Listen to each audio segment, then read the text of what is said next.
Some of the best moments of my life have happened in labs. Also, some of the worst, like the time that I took a week to prepare a sample for NMR analysis and then a classmate washed out the vials while I was sleeping for the first time in 3 days because he couldn't find anything else to use for his experiment. Interestingly, that resulted in my personal most significant laboratory injury. We all have one. I cut my hand while punching a paper towel dispenser in frustration.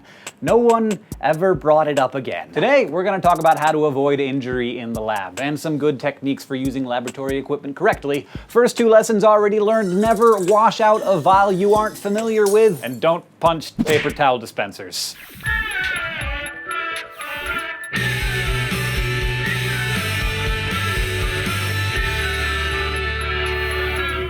Let's start with some very basic safety stuff: your hair. If your hair is long, it shall always be up in the lab. If it is not, it will catch on fire. I've seen it happen. It can also knock stuff over and occlude your vision and droop into your flask. Same thing goes for anything that might hang off your body in the lab. Droopy clothing, especially sleeves, are a total disaster. Clothes should cover your body as much as possible. I like to go long sleeve even. Never, ever, ever, ever, ever wear sandals in a lab. Long pants, closed-toed shoes, and socks. Clothing that covers your entire torso. Always. I'm sure you look hunky in your muscle shirts, and I have nothing against exposed midriffs in principle, but not in the lab. Of course, your eyes are your most vulnerable organ. Always wear eye protection, and no, just glasses do not count. And if you feel like your eyes are starting to tingle or hurt, or even if you don't know how something might have gotten in there, use the eye wash, because it never hurts to be careful, and you know, we've all wondered what it feels like. I've actually never done this, so this will be a new experience for me.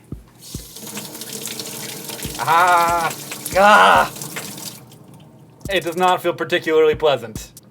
But it's better than having your eyes burned out. Do not eat or drink in the lab. Despite our best efforts, stuff does sometimes get where we don't want it to be. And if it gets in your food or you accidentally pick up the wrong cup, that's just a really embarrassing story for your obituary. Also, I would generally suggest avoiding working alone in a lab, especially if you're working with any machinery or hazardous substances, but it will be up to you and your advisors to make that decision when the time comes. You may have seen this little symbol before here. It's the hazardous materials or hazmat diamond, and it's got some useful information in it. Each little box is rated 0 to 4, 0 being no big deal, and 4 being holy monkey, be careful. Blue is for health, the red is for flammability, and yellow is for chemical reactivity. A 4 in health means certain kinds of exposure will kill you. A 4 in fire is both very flammable and gaseous, so impossible to control outside of a closed container. And a 4 in reactivity means that it is capable of exploding at room temperature. The little area underneath is for any extra information, like if it's radioactive or reacts violently with water or something. If you ever need to know more about a chemical and what it might do to you or to the world, there's the good old MSDS, the Materials Safety Data Sheet. Every chemical has one, and it'll tell you all the terrible things that it might do to you. If you ever need to find one really fast, you don't need to go to the cabinet anymore. You can just Google MSDS HCl or whatever chemical you think is in the process of killing your friend. There will be information on how best to treat the person who got exposed. Of course, you should have always read the MSDS before you even touch a chemical. Also, you should probably assume that every liquid in a lab that is not water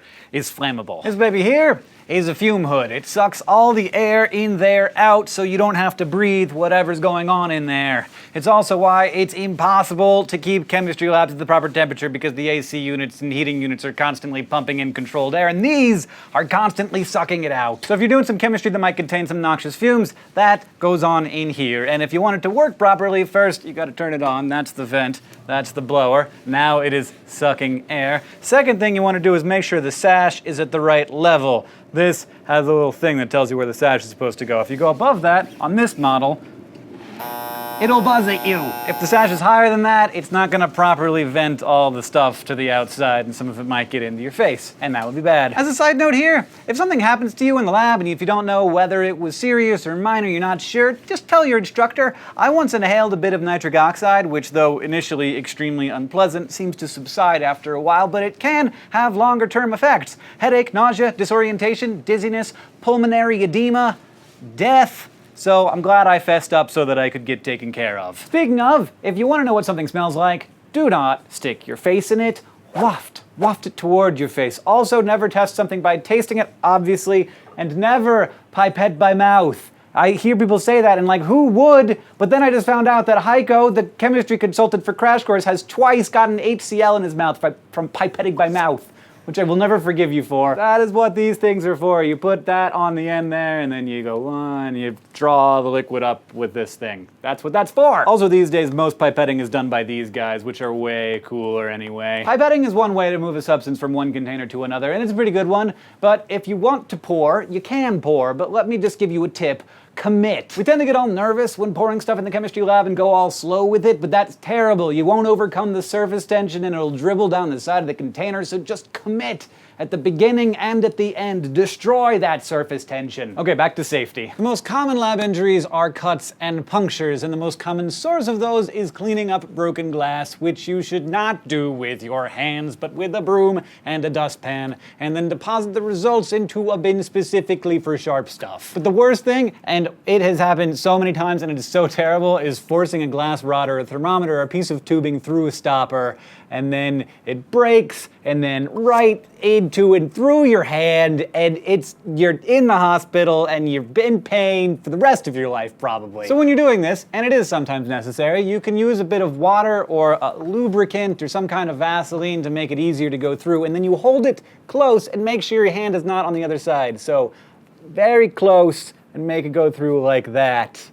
Not like this, because that's, no. When you're done with an experiment, do not just dump the results into the sink unless this has been explicitly approved by the person in charge of chemical safety. For some chemicals, like common acids or bases, dilution is the solution to pollution. When they get diluted, all that's left is common ions like chloride ions from HCl or sodium ions from sodium hydroxide, in addition to some protons or hydroxide ions that are neutralized by buffer ions that are present in your sewage system anyway. Bottom line is, they can be flushed with lots of water. For other chemicals, flushing is not a good idea. That probably won't hurt you, but it might hurt the environment.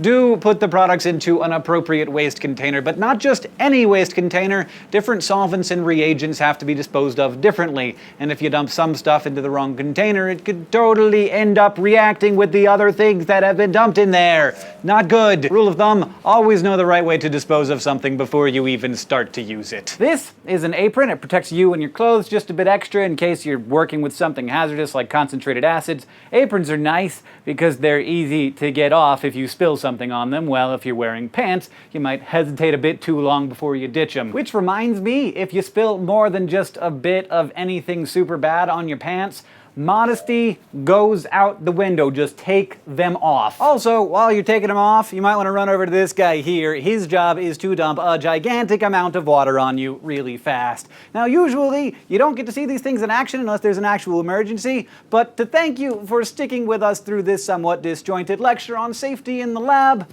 I'm going to take this off. That's a lot of water! Oh. Thank you for watching this episode of Crash Course Chemistry. If you were listening, you learned what to wear in the lab, how to dispose of chemicals, how to avoid the most common accident in the laboratory, how to pour properly, what the hazmat diamond is, what an MSDS is, and how to use a fume hood. This episode was written by me. Our editor is Blake DiPastino. Our chemistry consultant is Dr. Heiko Langner, who's sitting right there laughing at me. This episode was filmed at the Environmental Biogeochemistry Lab at the University of Montana, so thank you to them. It was filmed, edited, and directed by Nicholas Jenkins. Our script supervisor was Dr. Heiko Langner. Our sound designer is Michael Aranda, and our graphics team is Thought Cafe.